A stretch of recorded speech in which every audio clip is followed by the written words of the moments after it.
नमस्कार प्यारे साथियों, कैसे हैं आप सभी लोग। तो पिछले क्लास में हम सभी लोगों ने यहाँ पर ये होमवर्क वाला क्वेश्चन था वो आप लोगों ने किया होगा। इसके बाद हम लोग का पार्ट 2 है, भाग 2 है, जिसमें आगे हम लोग को पढ़ना है। तो देखिए क्या है, स्टार्ट करते हैं। बहुत ही इंपॉर्टेंट क्वेश्चन है और कॉपी पेन लेकर बैठी रहिएगा, ज़रूर इसको नोट कर लीजिएगा। चलिए शुरू करते हैं। तो पहला प्रश्न पूछा गया है कि भारत के दक्षिण में स्थित दो पड़ोसी जो हैं वो द्वीप राष्ट्र कौन से हैं। ये भारत के दक्षिण के दो पड़ोसी द्वीप राष्ट्र पूछा गया है। ऑप्शन है श्रीलंका, मालदीव, श्रीलंका और इंडोनेशिया, मालदीव और म्यांमार, बांग्लादेश और श्रीलंका। क्या होगा देखिए इसका उत्तर। तो यहाँ पर भारत की जो मुख्य भूमि है दक्षिण में हिंद महासागर में, इसके प्रमुख दो द्वीप देश स्थित हैं जो भारत के निकटतम समुद्री पड़ोसी देश हैं, जिसमें पहला यहाँ पर श्रीलंका का नाम आता है, क्योंकि यह भारत से पाक, जिसे जल डमरू मध्य, जिसे हम पाक स्ट्रेट के नाम से जानते हैं, यह मुन्नार की खाड़ी द्वारा यह अलग होता है और यह भारत के दक्षिण के पूर्व में स्थित है। मालदीव क्या है, यह लक्षद्वीप समूह के दक्षिण में स्थित है और यह भारत के दक्षिण पश्चिम में स्थित एक छोटा द्वीप राष्ट्र है। बाकी अन्य विकल्पों का विश्लेषण देख लीजिए, क्योंकि अगर विकल्प को अच्छे से आप बाकी विकल्पों को भी समझते हो तो एग्ज़ाम में आपको और ज़्यादा हेल्पफुल होगा ना। खास कर ये तो आपका एनटीपीसी एग्ज़ाम है, बाकी और भी जितने भी एग्ज़ाम होंगे उसमें भी आपको हेल्पफुल होगा। तो देखिए क्या है, यहाँ पर इंडोनेशिया ऑप्शन दिया गया है। यह भारत के दक्षिण पूर्व में स्थित है, जिसमें अंडमान निकोबार के पास है। यह मालदीव की तुलना में यह बहुत ही मुख्य दक्षिण दिशा का एक निकटतम पड़ोसी देश यह नहीं माना जाता है। म्यांमार भी देखिए क्या है, यह भारत का पूर्वी पड़ोसी देश है, यह दक्षिण नहीं है। बांग्लादेश यह भारत के पूर्व में स्थित है और इसकी सीमा भारत के साथ सबसे लंबी थल सीमा साझा करती है।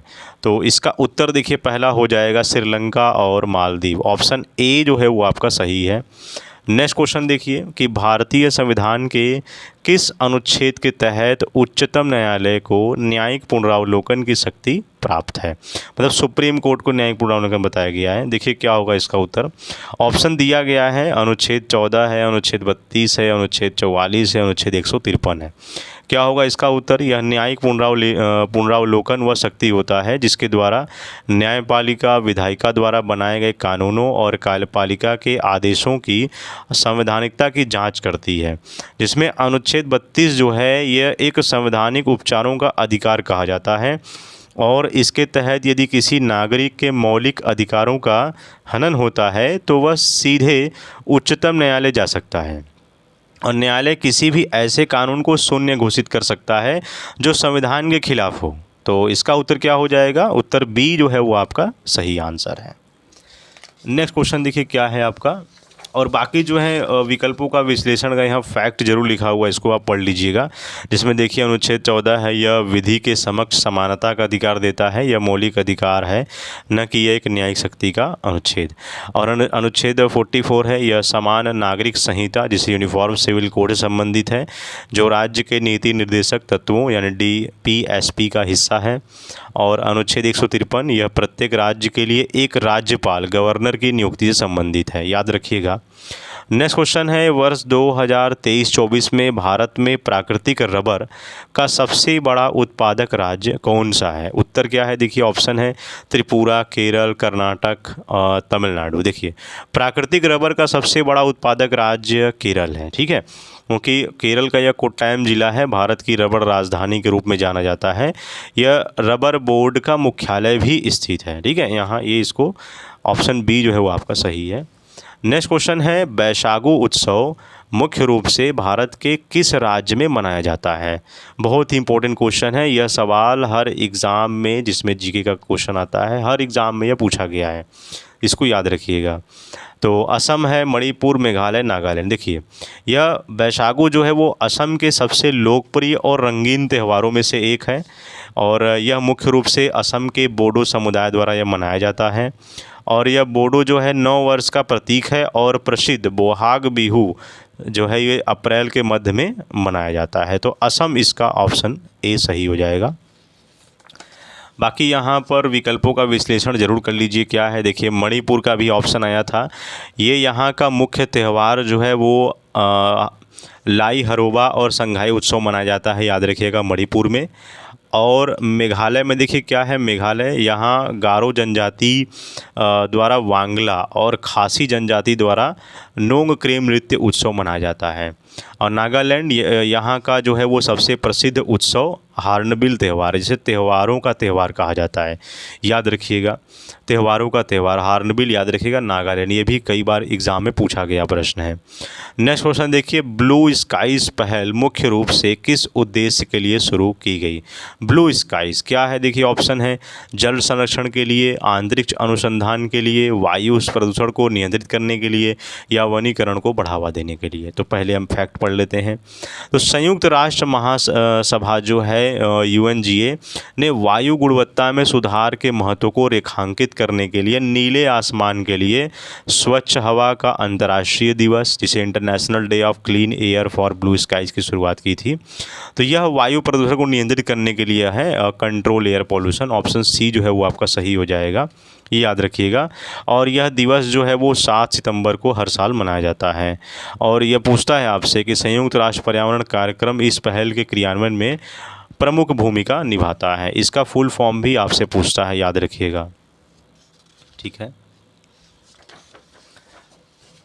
नेक्स्ट क्वेश्चन देखिए क्या है, जिला स्तर पर सबसे बड़ी अदालत न्यायालय कौन सी होती है? जिला स्तर पर सबसे बड़ी अदालत, तो ऑप्शन है मुंसिफ कोर्ट, जिला एवं सत्र न्यायालय, या उच्च न्यायालय, या लोक अदालत। क्या होगा देखिए इसका उत्तर, किसी भी जिले का जो सर्वोच्च न्यायिक अधिकारी जिला एवं सत्र न्यायाधीश, जिसे डिस्ट्रिक्ट एंड सेशन जज हम बोलते हैं, यह इस अदालत की 2 मुख्य भूमिकाएं होती हैं।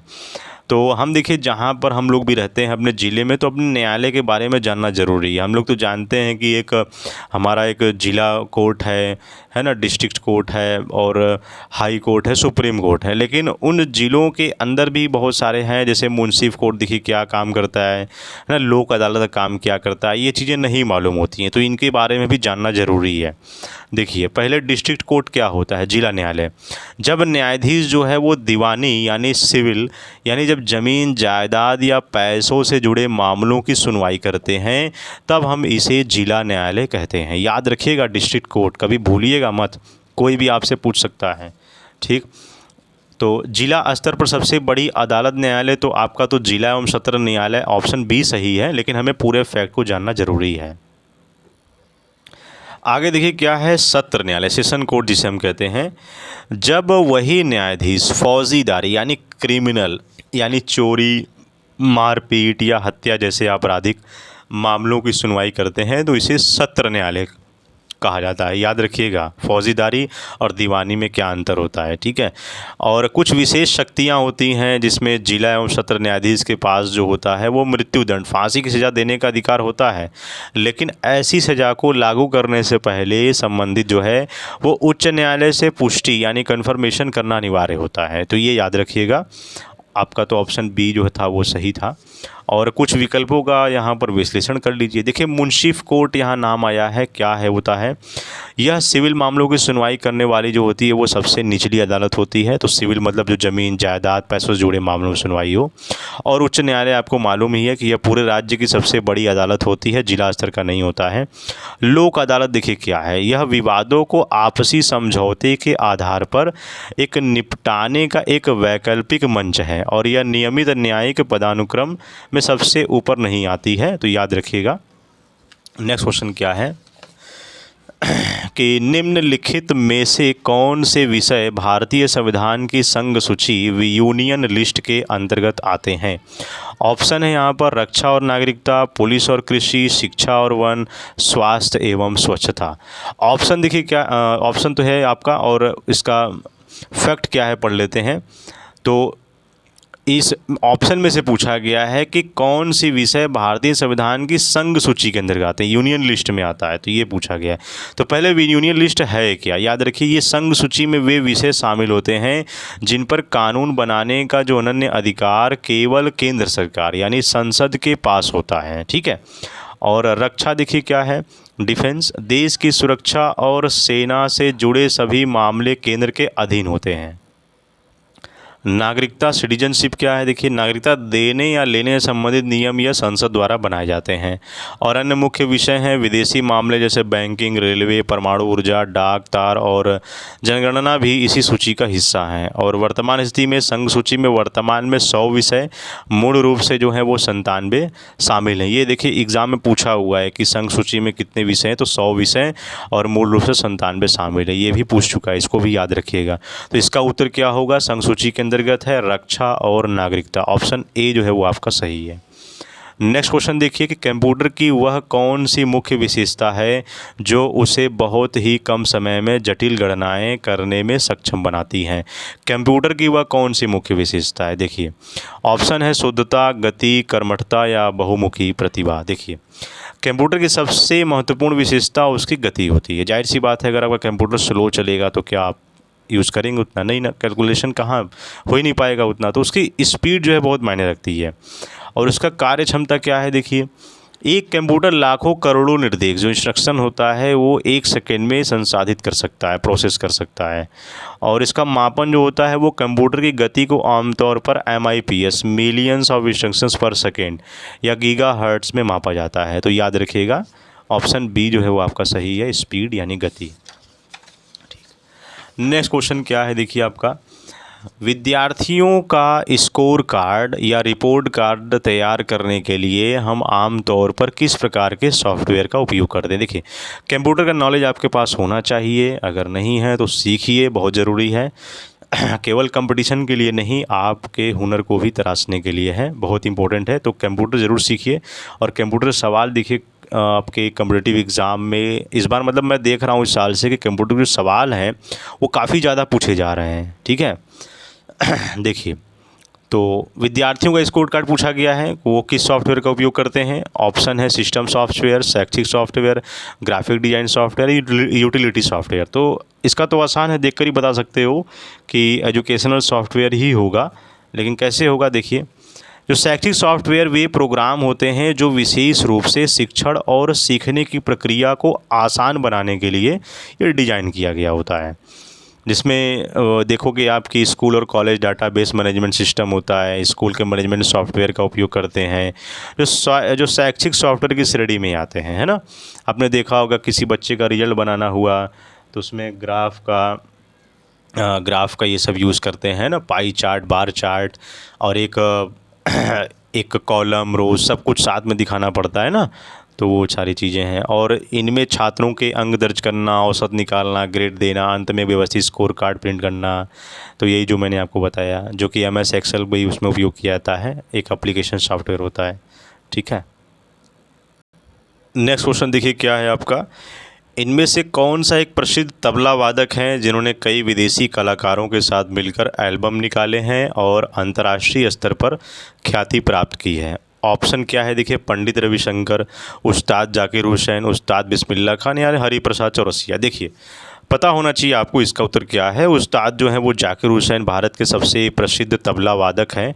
उन्हें विश्व संगीत के क्षेत्र में उनके योगदान के लिए जाना जाता है। ठीक है, उपलब्धियां क्या है? देखिए, उन्होंने जो है वो 1988 में पद्मश्री, 2002 में पद्म भूषण और 2023 में पद्म विभूषण से सम्मानित किया गया और उन्होंने कई ग्रैमी अवार्ड्स भी जीते हुए हैं। ठीक है, तो याद रखिएगा उस्ताद जाकिर हुसैन।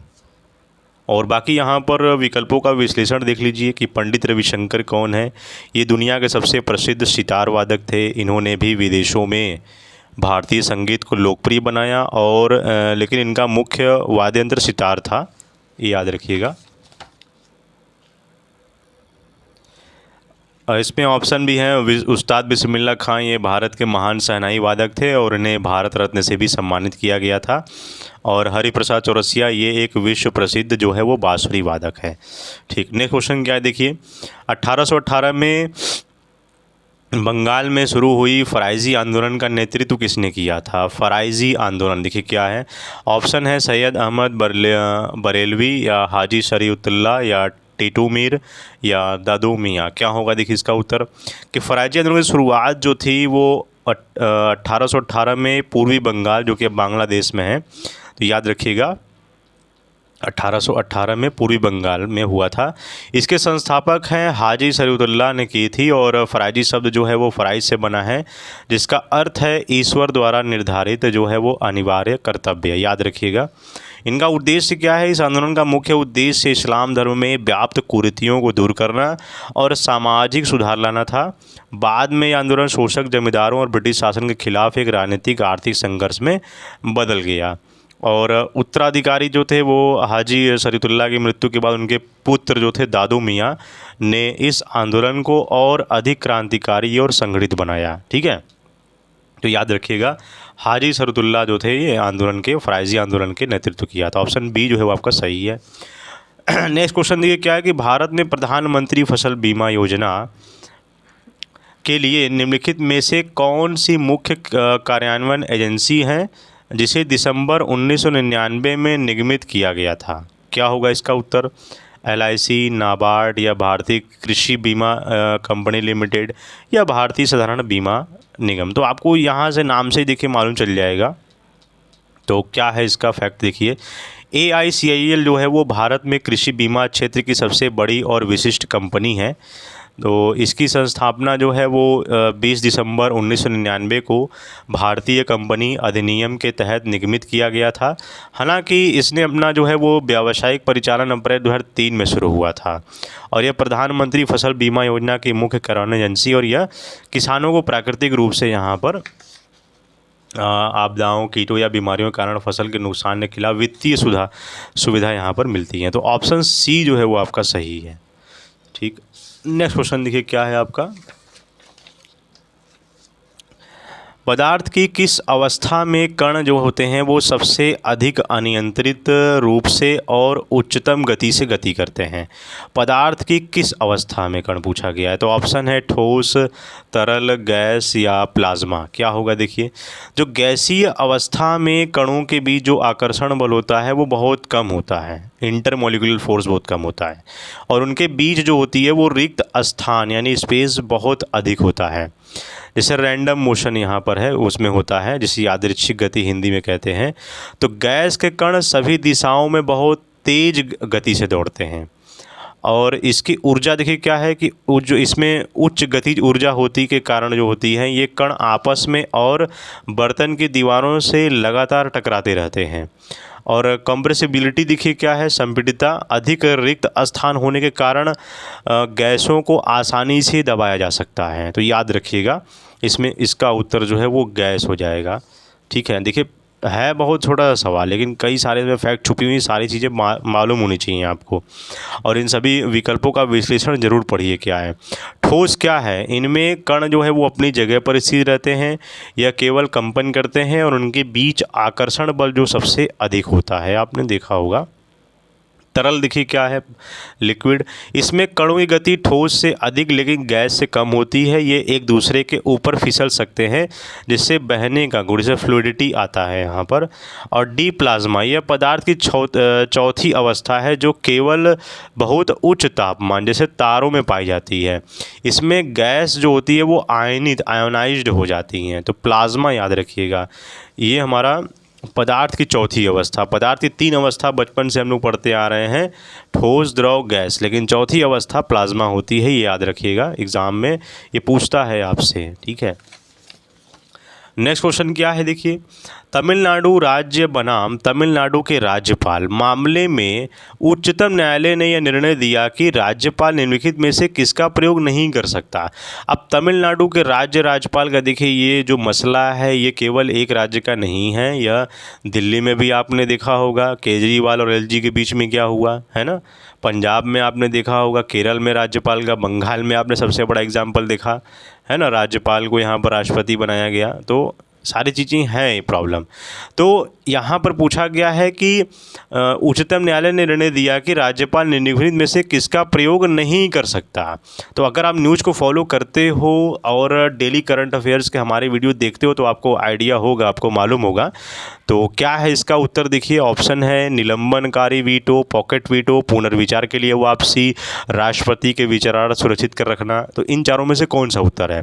तो इसका उत्तर तो हमें ढूंढना ही है। पहले हम लोग और थोड़ा जान लेते हैं।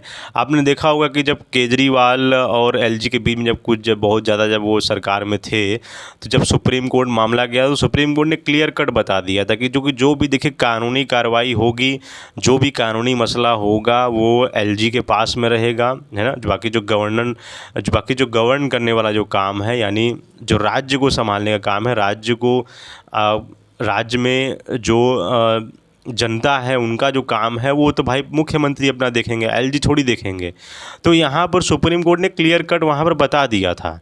लेकिन ये मसला, ये मैंने बताया भी आपको, ये केवल एक राज्य का नहीं, कई सारे राज्यों का है। यहाँ पर आपने उसमें भी देखा होगा, पश्चिम बंगाल में देखा होगा, ममता बनर्जी धरने पर बैठ गई थी सब कुछ छोड़ छाड़ कर अपना, है ना। फिर सुप्रीम कोर्ट में यहाँ पर गया, फिर बाद में सुनवाई हुई। तो ये है, तो ये अब तमिलनाडु में हो रहा है। तो वो नियम पूछा गया है कि कौन सा जो है वो निर्णय जो है वो प्रयोग नहीं कर सकता है।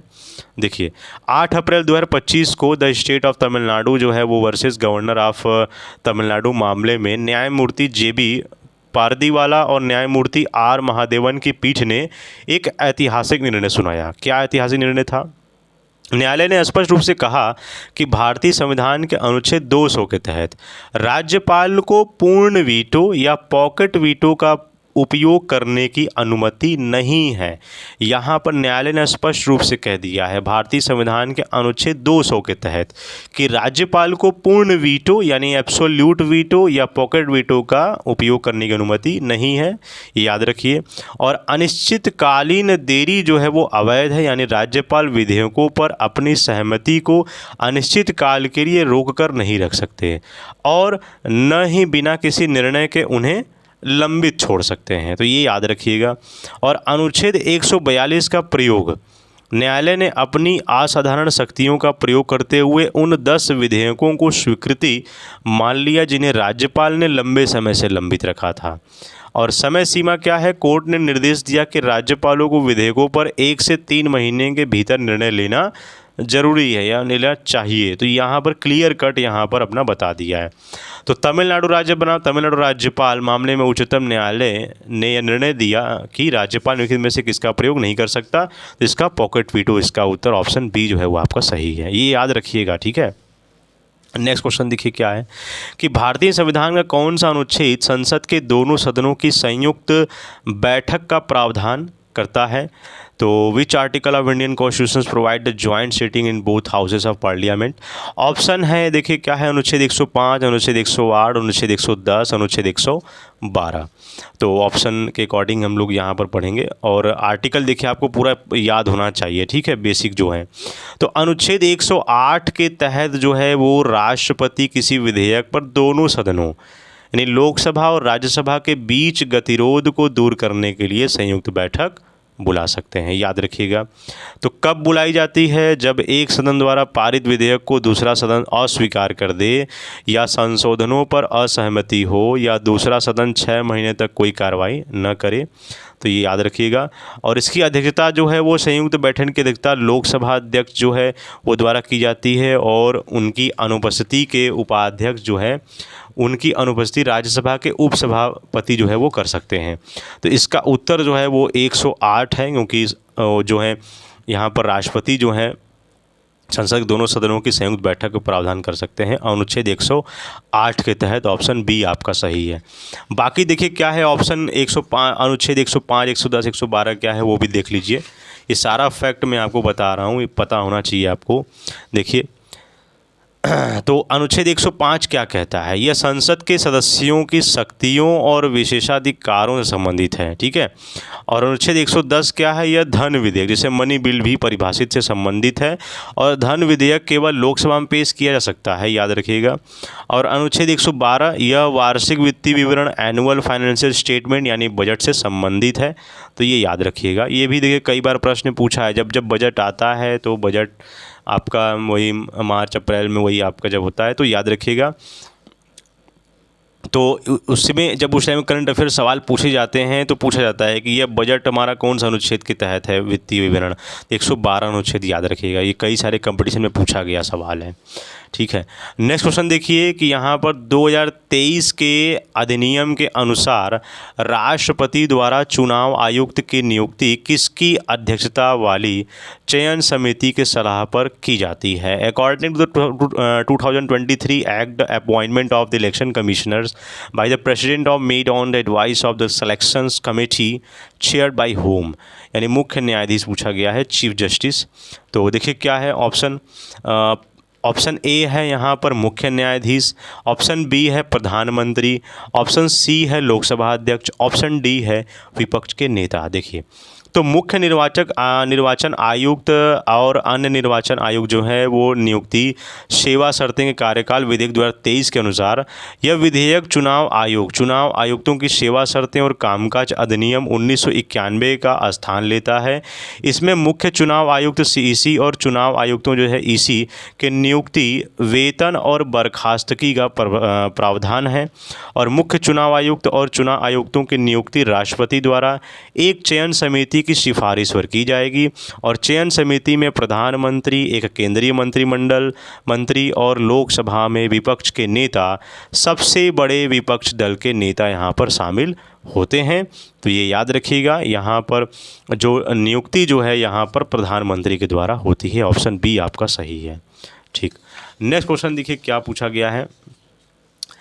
मणि प्रावलम का शब्द का प्रयोग मुख्य रूप से किन दो भाषाओं के मिश्रण से बनी साहित्यिक शैली के लिए किया जाता है, जिसका उपयोग 14वीं शताब्दी के ग्रंथ लीला तिलकम में मिलता है? देखिए ऑप्शन क्या है, तमिल और संस्कृत, मलयालम और संस्कृत, तेलुगु और संस्कृत, कन्नड़ और संस्कृत। क्या होता है देखिए, याद रखिए कि मणि प्रावलम जो है वो मध्यकालीन दक्षिण भारत की एक अनोखी साहित्यिक शैली है। मणि का अर्थ होता है मूंगा, जिसे कोरल कहते हैं इंग्लिश में, और प्रावलम का अर्थ होता है मोती, जिसे पियर्ल बोलते हैं। और यह मणि स्थानीय भाषा मलयालम को और प्रावलम जो है वो संस्कृत को दर्शाता है। और लीला तिलकम जो है वो 14वीं शताब्दी का एक प्रसिद्ध ग्रंथ है जो मणि प्रावलम शैली के व्याकरण और काव्य शास्त्र पर आधारित है और एक ग्रंथ स्वयं इसी शैली में लिखा गया है। और यह शैली मुख्य रूप से वर्तमान केरल क्षेत्र में विकसित हुई थी, जहां विद्वानों ने स्थानीय भाषा को संस्कृत के साथ जोड़कर यहाँ पर साहित्य रचा था। तो याद रखिएगा मलयालम और संस्कृत जो है वो मणि प्रावलम शब्द का प्रयोग हुआ है। तो ऑप्शन बी आपका सही है। नेक्स्ट क्वेश्चन देखिए कि मेंडल के एक संकर संकरण यहाँ के प्रयोग में F2 पीढ़ी का दृश्य रूप अनुपात क्या है? देखिए तो ये देखिए आपका साइंस से सवाल पूछे गए हैं। मेंडल के एक संकरण यहाँ पर मोनो हाइब्रिड क्रॉस के प्रयोग में F2 पीढ़ी का जो दृश्य रूप अनुपात है, ऑप्शन देखिए 1:2:1 है, 3:1 है, या 9:3, 3 यहाँ पर रेशियो नहीं रहेगा, यहाँ पर पूरा समानुपात रहेगा, और 3:1 या 1:1। देखिए क्या है, तो मेंडल के एक संकरण के प्रयोग में F2 पीढ़ी का दृश्य रूप अनुपात ये आपका 3:1 होता है, जबकि अनुपात दर्शाता है कि 75% पौधे प्रभावी लक्षण जैसे लंबे और 25% अप्रभावी लक्षण जैसे बौने वाले होते हैं। तो जीनोटाइप अनुपात, F2 पीढ़ी का जीनोटाइप अनुपात जो होता है वो 1:2:1 होता है। और आधार क्या है, यह परिणाम मेंडल के पृथक्करण के नियम लॉज ऑफ स्ट्रैटिफिकेशन की पुष्टि करता है। तो याद रखिएगा कि मोनो हाइब्रिड क्रॉस यानी मेंडल के एक संकरण के प्रयोग में F2 पीढ़ी का दृश्य अनुपात जो है वो 3:1 होता है। ऑप्शन बी आपका सही है, याद रखिएगा। ठीक, नेक्स्ट क्वेश्चन क्या है देखिए आपका, संयुक्त राष्ट्र संघ यूएनओ में मानवीय सहायता ह्यूमैनिटेरियन एड के लिए सबसे अधिक आर्थिक योगदान देने वाला देश कौन सा है? जाहिर सी बात है और आप तो बिना ऑप्शन के भी इसका उत्तर दे सकते हो। संयुक्त राज्य अमेरिका है, यूएसए है। सबसे ज़्यादा फंडिंग अमेरिका के द्वारा ही दी जाती है। चीन, जर्मनी से अमेरिका और जापान नहीं है। आप ये संयुक्त राज्य अमेरिका यूएसए जो है वो आपका सी ऑप्शन सही है।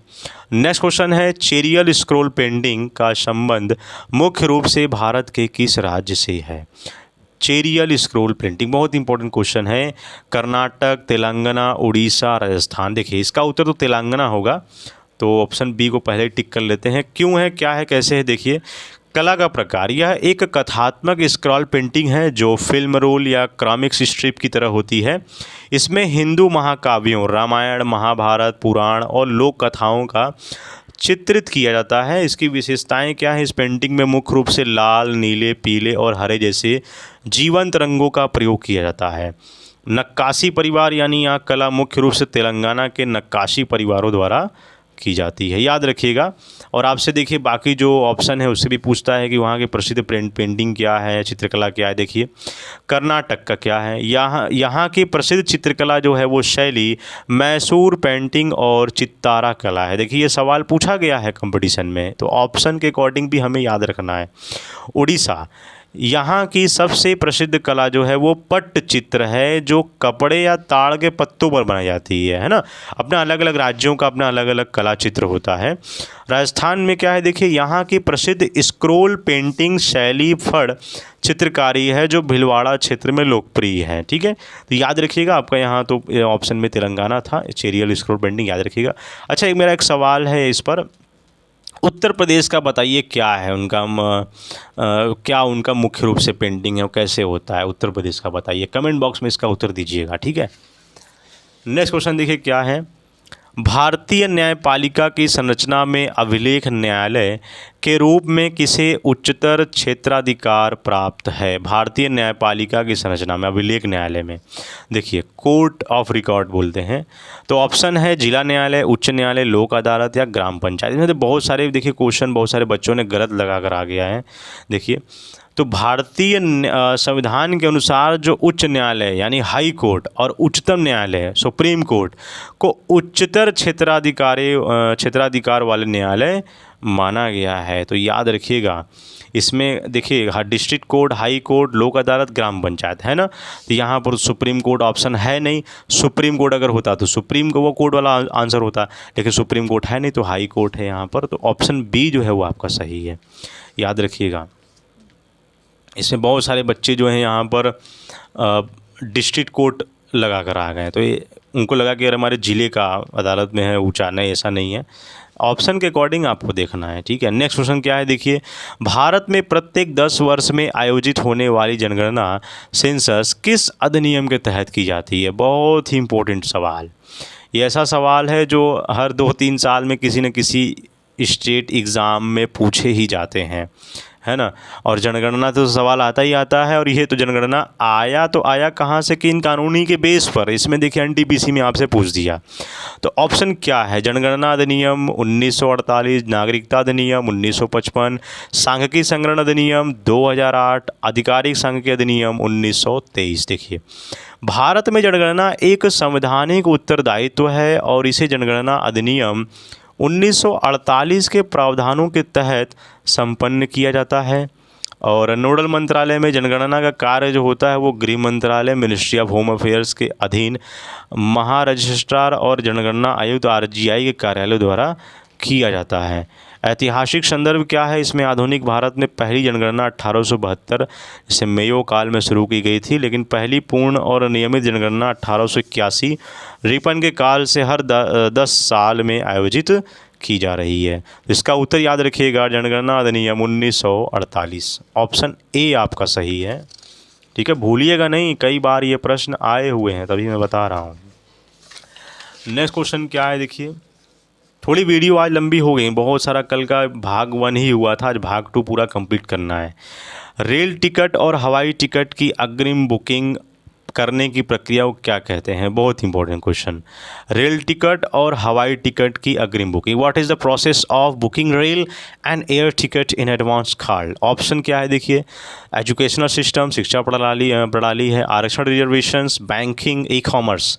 देखिए रेलवे और एयरलाइंस में जो है अपनी सीट या बर्थ को पहले से सुरक्षित करने की प्रक्रिया को आरक्षण कहा जाता है ना, रिजर्वेशन जिसे बोलते हैं, रिजर्वेशंस, याद रखिएगा। Option B is the right answer है। नेक्स्ट क्वेश्चन क्या है। भारत में 1991 के एलपीजी उदारीकरण, निजीकरण और वैश्वीकरण सुधारों के संदर्भ में निम्नलिखित में से कौन सा विकल्प इनकरेक्ट है, यानी कौन सा गलत है, ये पूछा गया है। With reference to the LPG liberalisations, privatisations and globalisations reform of 1991 in India, which of the following option is incorrect. Option है निजी व्यापार को बढ़ावा देना, व्यापार प्रतिबंधित क्षेत्र, या दो देशों के बीच समझौता, या लाइसेंस राज को कम करना। देखिए 1991 में जो एलपीजी सुधार ने भारत की अर्थव्यवस्था को उदार बनाया, इसमें निजीकरण, लाइसेंस राज को कम करना और वैश्वीकरण प्रमुख थे, लेकिन व्यापार को प्रतिबंधित करने का कोई प्रावधान नहीं था। ठीक है, तो इसमें से गलत कौन सा है ये पूछा गया, इसमें से गलत क्या है? तो इसमें यहाँ पर व्यापार प्रतिबंधित क्षेत्र, ये जो है इसमें विकल्प आपका गलत है, ऑप्शन बी जो है वो आपका सही है। ठीक है, नेक्स्ट क्वेश्चन क्या है देखिए आपका, बस इसके बाद एक आखिरी सवाल होगा। हाँ, यही आखिरी सवाल है। भारत और रूस के बीच हाल ही में चर्चा में रहे रिलोस के समझौतों पर मुख्य उद्देश्य क्या है? बहुत इंपॉर्टेंट, देखिए करंट अफेयर्स के सवाल हैं। तो सांस्कृतिक आदान प्रदान, सैन्य रसद सहायता और सहयोग, कृषि निर्यात को बढ़ावा देना, या अंतरिक्ष पर्यटन। क्या होगा इसका उत्तर? देखिए रिलोस का पूर्ण रूप है जिसे reciprocal exchange of logistics agreement बोलते हैं, यह एग्जाम में पूछता है फुल फॉर्म। यह भारत और रूस के बीच एक महत्वपूर्ण रक्षा समझौता है। इसका उद्देश्य क्या है? इस समझौते के तहत जो है दोनों देशों की सेनाएं थल, नभ और जल एक दूसरे के सैन्य ठिकानों, बंदरगाहों और हवाई अड्डों का उपयोग ईंधन भरने, मरम्मत और रसद की आपूर्ति के लिए कर सकेंगी। महत्व क्या है? यह विशेष रूप से आर्कटिक क्षेत्र और हिंद महासागर में भारतीय नौसेना की पहुंच को बढ़ाएगा, और भारत ने सबसे पहले अमेरिका और जापान के साथ भी ऐसे ही लॉजिस्टिक समझौते किए हैं। सैन्य शक्ति में क्या ये समझौता युद्ध के समय नहीं बल्कि शांतिपूर्ण समय में संयुक्त युद्धाभ्यास और मानवीय सहायता के कार्यों के लिए दोनों देशों के सैन्य क्षमता को मजबूत करना है। तो याद रखिएगा ऑप्शन बी आपका सही है, सैन्य रसद सहायता और सहयोग। ठीक, बाकी आपका क्वेश्चन पूरा कंप्लीट होता है। आई होप आपको इतना समझ में आया होगा। कॉपी पेन में जो जो इम्पोर्टेंट क्वेश्चन है पूरा नोट कर लीजिएगा, उसको रिवाइज़ कीजिएगा, याद कीजिएगा। ठीक है, और लाइफ में देखिए प्रॉब्लम तो आती रहेंगी, जाती रहेंगी, लेकिन पढ़ाई नहीं रुकना चाहिए। ठीक है प्यारे साथियों, कोई भी अगर क्वेश्चन में अगर मिस्टेक हुआ होगा तो कमेंट में उसका बता दीजिएगा, मैं उसका सॉल्यूशन में बता दूंगा। ठीक है, क्योंकि बहुत ही मुश्किल होता है बच्चों को टेलीग्राम से लेना, क्वेश्चन बनाना, प्रिंट करना, है ना, थोड़ा सा प्रॉब्लम होता है, लेकिन कोई बात नहीं, पढ़ाई कंटिन्यू करनी है, रोकना नहीं है। और कोई भी डाउट होगा तो क्वेश्चन ज़रूर पूछ लीजिएगा, और जो मैंने सवाल पूछा होमवर्क दिया है उसका भी कमेंट बॉक्स में आंसर ज़रूर लिख दीजिएगा। और हाँ, थोड़ा ध्यान दीजिएगा, जैसे मैं पढ़ा रहा हूँ आपको तो आप थोड़ा मतलब प्रशंसा ज़रूर किया कीजिए, हाँ सर आपने ठीक पढ़ाया, या कोई मिस्टेक है तो ज़रूर बताइए। ठीक है, उससे क्या होता है, कमेंट को पढ़ने से मुझे बहुत राहत मिलती है, हाँ मुझे अच्छा लगता है, मुझे मोटिवेशन मिलता है। ठीक है, तो कमेंट ज़रूर किया कीजिए। ठीक है, चाहे कुछ भी आप लिखिए उसमें, लेकिन कमेंट ज़रूर किया कीजिए। तो ठीक है प्यारे साथियों, मिलते हैं आपसे नेक्स्ट वीडियो में। जय हिंद, जय भारत। और ध्यान दीजिएगा आपका वोकैब का भी वीडियोज़ चल रहा है, उसको भी आप ज़रूर देखिएगा। तो मिलते हैं नेक्स्ट वीडियो में। जय हिंद, जय भारत।